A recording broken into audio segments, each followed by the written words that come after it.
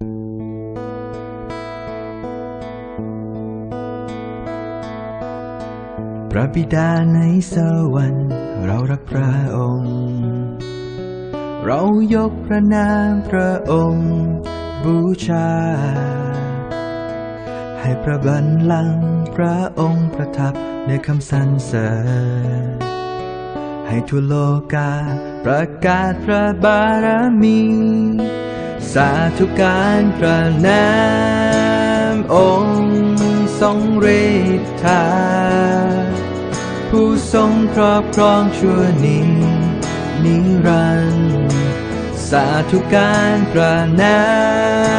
มองค์ทรงฤทธาทรงเป็น